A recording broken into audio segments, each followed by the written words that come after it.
بسم اللہ الرحمن الرحیم۔ جنات کے حملے سے کس طرح بچا جائے، اس کے لیے کوئی مجرب وظیفہ یا عمل؟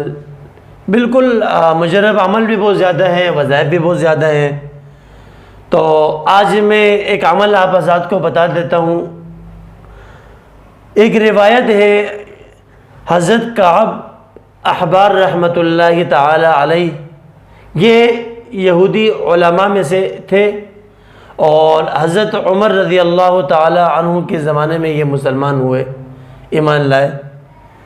تو انہوں نے بیان کیا چند کلمات، یعنی ایک دعا بیان کی، اور اس دعا کے بارے میں وہ فرماتے ہیں کہ اگر یہ دعا میں نہ پڑھتا تو یہودی جادو کے ذریعے مجھے گدھا بنا دیتے۔ تو یہ دعا آج میں آپ حضرات کو بھی بتاتا ہوں، آپ حضرات بھی اس دعا کو یاد کر لیں اور کوشش کریں کہ 24 گھنٹے میں ایک بار اس دعا کو پڑھیں، تو انشاءاللہ آپ بھی جنات کے حملوں سے محفوظ رہیں گے۔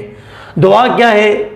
اعوذ بوجہ اللہ العظیم الذی لیس شیء اعظم منہ وبکلمات اللہ التامات التي لا یجاوزہن بر ولا فاجر وباسم اللہ الحسنى كلها ما علمت منها وما لم اعلم من شر ما خلق وذرأ وبرأ۔